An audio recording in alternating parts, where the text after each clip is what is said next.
In the summer of 2026, a tiny island in the middle of the Pacific Ocean took a direct hit from one of the strongest storms on the planet. The eye of the storm, the calm center, where the worst winds circle around like water spinning down a drain, passed right over the top of it. Winds outside that eye were blowing over 150 miles an hour. That is strong enough to pick up a car and toss it like a soda can. And here is the part that does not add up. When it was all over, officials searched the island and found 0 deaths. Not 2, not 1, 0. To understand just how strange that is, think about what a storm like this actually does to a small piece of land.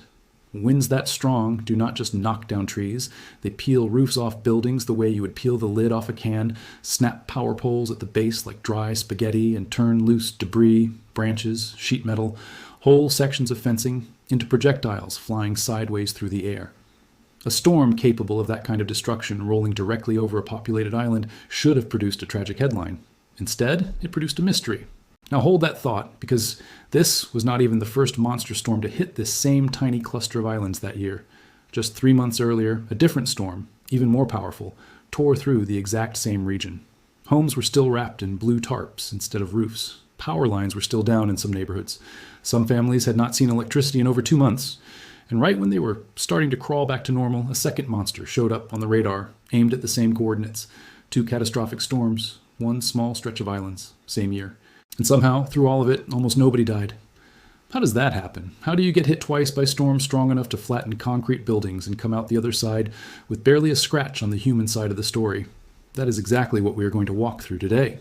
Where these storms came from, how fast they grew into monsters, what actually happened when they hit, and the real reason the death toll stayed at 0 when every number on paper said it should not have. This is one of those stories where the facts alone sound made up. They are not. Every number in this video is real, and by the end you are going to understand exactly what island communities in the Pacific are up against every single year, and why this year was different. If stories like this, wild true events that read stranger than fiction but are backed by real data, are the kind of thing you want more of, this is a good moment to hit subscribe. Not because everybody asks you to, because this channel actually digs into the why behind the headlines instead of just showing you scary footage and moving on. You will understand storms, disasters, and the science behind them better than almost anyone in your group chat. Turn on notifications too, because when the next one of these forms, you're going to want to know before it is already on the news. All right, let us go back to the beginning, because to understand why this second storm was such a nightmare, you have to understand what these islands had already survived. The island that wouldn't let go. Back in April of 2026, a small cluster of clouds started spinning near a group of tiny islands in the Pacific called Chuuk. At first, nobody paid much attention. Weak storms like this form all the time in that part of the ocean, and most of them fizzle out within a few days. This one did not fizzle out. It grew. Within about 4 days, it had a name, Sinlaku. And within 2 more days, it went from a normal storm to one of the strongest typhoons ever recorded this early in the year. Meteorologists watched the winds climb from 85 miles an hour to 150 miles an hour in less than 24 hours. Then it kept climbing. By April 12th, Sinlaku had winds estimated at 185 miles an hour. To put that in perspective, that is faster than a Formula One race car at full speed on a straightaway. Except this was not a car. This was a wall of wind wrapped around the entire horizon. The storm's center, called the eye, grew wide and symmetrical, which is something meteorologists look for because it usually means a storm has become extremely organized and extremely dangerous. Think of it like a spinning top. A wobbly top is weak and falls over fast. A perfectly balanced top spins forever and gets faster and faster. Sinlaku had become a perfectly balanced top made of wind and rain, and it was heading straight for a pair of islands called Tinian and Saipan. On April 14th, Sinlaku made landfall. By the time it actually crossed over the islands, it had weakened slightly to a still terrifying 145 miles an hour. But the eye of the storm passed directly over both Tinian and Saipan at the same time, because the storm was so wide it covered both islands at once. Imagine a storm so big it does not have to choose which island to hit. It hits all of them simultaneously. The damage was brutal. Roofs were torn off homes, power poles snapped like twigs and took the electric grid down with them. Trees were stripped bare or uprooted completely. Some parts of the islands received over 20 inches of rain, which caused flooding on top of the wind damage. 17 people lost their lives because of Sinlaku, and the storm caused roughly $1.5 billion in damage across a group of islands with a combined population smaller than a mid-sized American town. It helps to understand just how small and how remote this stretch of islands really is. The Northern Mariana Islands are home to roughly 40,000 people total. spread across a chain of islands sitting in the middle of the Western Pacific, thousands of miles from the nearest major country. Guam, a separate but neighboring U.S. territory, holds around 170,000 people. Together, that is a population smaller than a single mid-sized American city, scattered across specks of land surrounded by open ocean in every direction. When something breaks here, whether it is a power plant, a hospital generator, or a water treatment system, there is no neighboring town to borrow equipment from. Everything has to travel by boat or plane across enormous distances, which is exactly why recovery from a storm like Sinlaku takes months instead of weeks. To understand how rare this really is, you have to go back decades. Before 2226, the last time a storm this strong made a direct hit on this exact chain of islands was all the way back in 1962, a storm named Karen. That storm also caused billions of dollars in damage when you adjust for today's prices. And for over 60 years, it stood as the benchmark disaster that every island resident measured every future storm against. For 6 decades, a storm as powerful and as direct as Karen was considered a once-in-a-lifetime nightmare. Then 2026 came along and broke that rule twice in the same year. Here's what people outside the Pacific often do not realize. When a storm this size hits a small island, the recovery clock does not run like it does in a big country. There is no next town over with spare generators and extra lumber. Every replacement part, every construction crew, every bag of concrete has to be shipped in across thousands of miles of open ocean. 2.5 months after Sinlaku hit, parts of Tinian and Saipan still did not have power back. Families were still living under tarps where their roofs used to be. Emergency shelters that had opened back in April were, in some cases, still being used months later. That is the state these islands were in early July of 2026. Battered, exhausted, still rebuilding, still waiting on basic electricity. And that is exactly when meteorologists spotted a new patch of storms forming in almost the same stretch of ocean that had birthed Sinlaku just months before. To understand how bad this next one got and how fast, we need to look at what happens when the ocean itself becomes rocket fuel for a storm. Born in 48 hours. On July the 1st, 2026, forecasters were tracking a disorganized mess of clouds and rain east of the Philippines. It barely had a shape. If you looked at a satellite picture, you would have had a hard time even calling it a storm. It was just a smudge. 2 days later, that same smudge had sustained winds of 160 miles an hour and had officially become the 3rd storm that year anywhere on Earth to reach the highest possible category, Category 5. Its name was Bavi. Let that sink in for a second. A storm that barely existed on July 1st was one of the strongest storms on the entire planet by July 3rd. Meteorologists have a term for this kind of explosive growth, but you do not need the fancy vocabulary to understand what happened.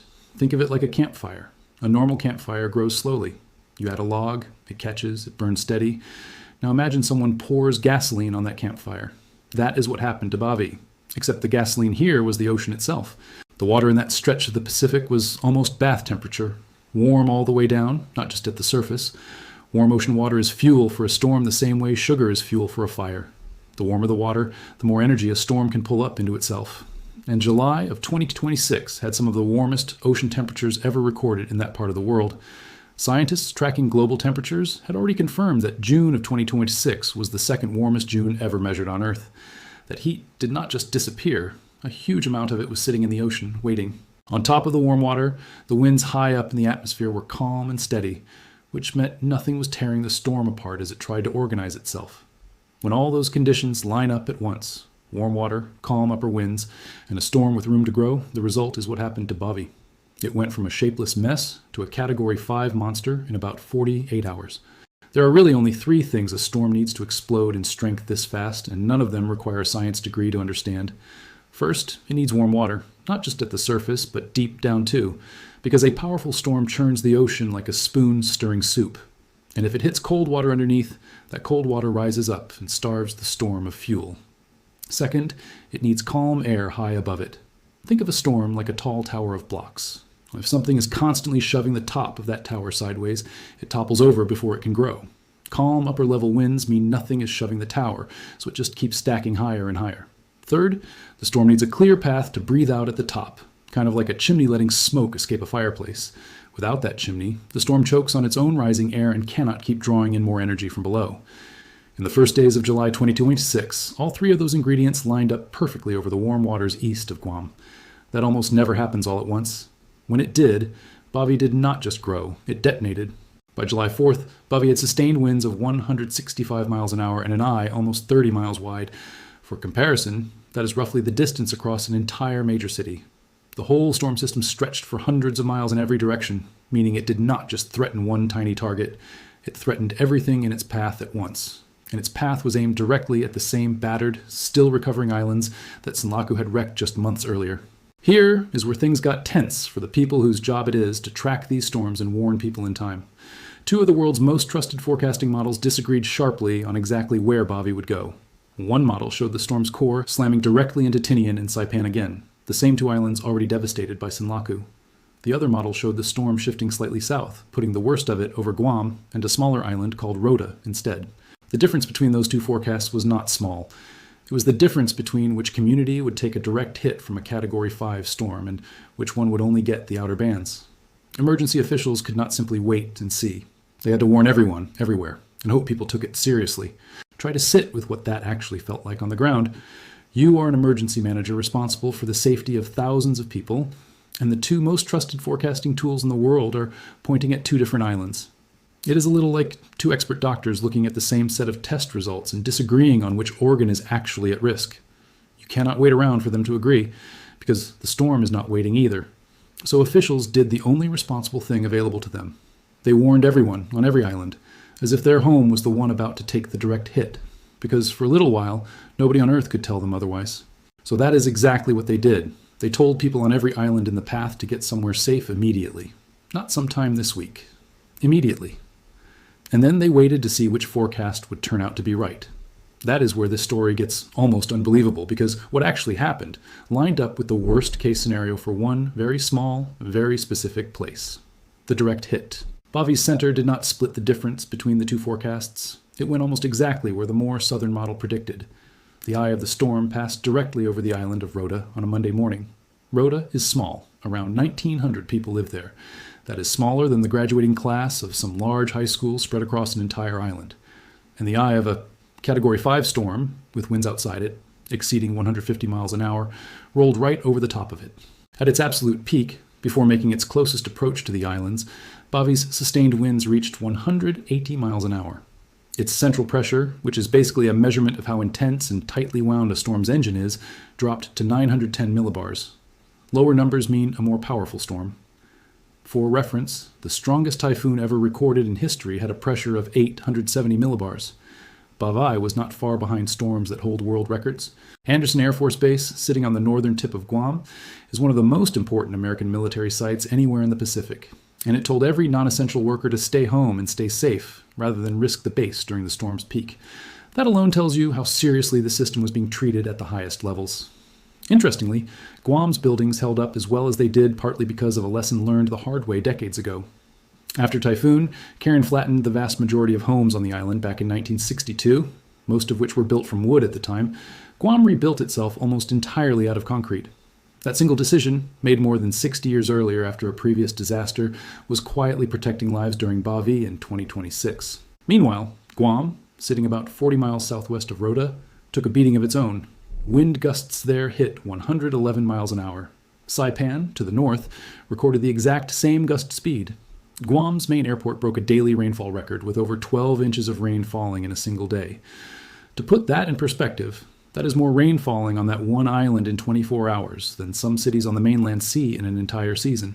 There's another danger with storms like this that does not get nearly as much attention as the wind, and it is often the deadliest part of the entire event. It is called storm surge, which is really just a fancy way of describing what happens when a storm's winds push a wall of ocean water straight onto land. Picture a bathtub with someone blowing hard across the surface of the water from one end. The water piles up against the far wall and starts spilling over the edge. Now scale that up to an entire ocean being pushed by winds of 150 miles an hour, and you get why coastal flooding from storm surge has historically killed more people worldwide than the wind itself ever has. Low-lying parts of Guam and the surrounding islands were right in the path of that danger as Bavi closed in. In the days before landfall, you could see the fear and the resolve playing out in small human ways across Guam. Business owners boarded up their windows and lined up outside hardware stores to buy plywood, spending money they could not really afford to lose in order to protect shops that were often their only source of income. Streets that would normally be busy with traffic emptied out almost completely as people chose safety over convenience. It is easy to talk about a storm in terms of wind speeds and pressure readings, But every single one of those numbers represents real people making real decisions about how to protect their homes, their businesses, and their families in the span of just a day or two. Communication with Rhoda went dark during the worst of the storm. Local authorities knew there had been major damage almost immediately, but nobody could get a clear picture of how bad it actually was because phone lines and cell towers were down. For a stretch of time, an entire island of 1,900 people was essentially cut off from the rest of the world while a Category 5 storm sat directly on top of it. Guam's Port Authority shut down completely. Schools and hospitals across the region braced for impact. Even Andersen Air Force Base, one of the most important military sites in the entire Pacific, told non-essential personnel to stay off the base entirely. This was not a storm anyone was taking lightly. Here is where the story takes its strangest turn. Despite an eye wall passing directly over a populated island, despite wind speeds strong enough to strip a house down to its frame, despite record rainfall and a total communications blackout on the island that got hit hardest, nobody died. Not on Rhoda, not on Guam, not on Saipan, not anywhere in the entire chain of islands that Bobby tore through. If you are wondering how that is even possible, you are asking the exact right question, because on paper, a storm this strong, hitting a small island directly should have been catastrophic in every sense of the word. So what actually saved these communities? That answer is not luck. It is something you can actually learn from, whether you live anywhere near a typhoon or not. The answer: nobody expects. Here's the truth. A storm's wind speed is nature's decision. Whether people survive it or not is a human decision made days in advance.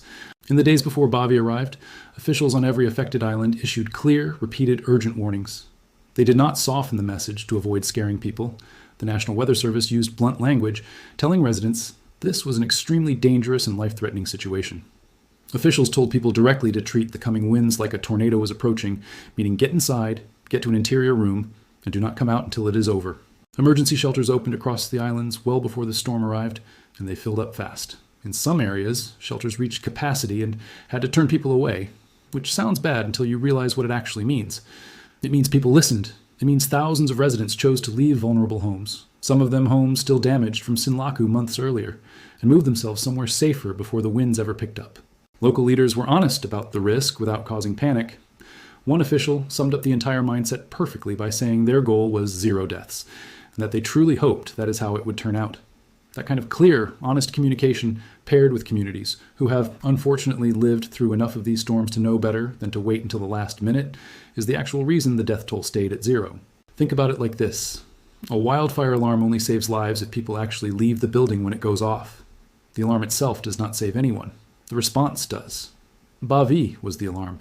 The island's response, years of hard-learned respect for these storms, backed by fast and honest warnings, is what saved the people living there. After tearing through the Marianas, Bavi did not just disappear. It kept moving west across the open ocean, still carrying winds over 150 miles an hour, aimed next at Taiwan and eventually the coast of China. Forecasters expected it to weaken gradually as it moved into slightly cooler water and stronger upper-level winds, but it was still expected to arrive in Taiwan as a powerful storm capable of serious flooding, especially in mountainous areas where rainfall gets squeezed out of storms even harder as they are forced upward over high terrain. While Bobby was tearing through the Marianas, it was not even the only system meteorologists were watching that week. A separate, weaker storm was tracking toward the coast of China, expected to bring heavy rain, but nowhere near the intensity of Bobby. At the same time, forecasters had their eyes on a completely different stretch of ocean on the other side of Asia, called the Bay of Bengal, watching to see if conditions there might spin up yet another tropical system in the days that followed. None of this happens in isolation. The same overall pattern of unusually warm ocean water stretching across huge portions of the planet was feeding activity in multiple ocean basins at the same time, thousands of miles apart from each other. So here is the bigger question hanging over all of this. Is this becoming the new normal? 2 Category 5, or near Category 5 storms, hitting the exact same small stretch of islands in a single year is not something that happens often historically. Scientists who study this pattern point to one clear driver. Ocean water in this part of the Pacific has been running warmer than average for years now, and warmer water means storms have more fuel available to explode in strength quickly. The same way Bobby went from a shapeless smudge to a Category 5 monster in about 48 hours. That kind of rapid explosion in strength is especially dangerous because it shrinks the amount of warning time communities get before a monster arrives. Scientists tracking storms worldwide have noticed that the total number of storms each year has not changed all that much, but the share of storms reaching the very top of the scale, Category 4 and Category 5, keeps climbing. Fewer average storms, more monsters. That is the shift worth paying attention to. There is one more piece of this worth sitting with before we wrap up. A single billion-dollar storm hitting a small island chain is already an enormous burden. Two of them in the same year, hitting infrastructure that had not even finished healing from the first one, is not simply double the damage. It is damage stacked on top of damage that was never fully repaired. Recovery funding and construction crews stretched across two disasters instead of one, and communities asked to find strength for a second time before they had even caught their breath from the first. That is the quiet, unglamorous side of this story that does not show up in a single dramatic headline, but it is the part these islands will actually be living through for months, maybe years, after the footage stops being new.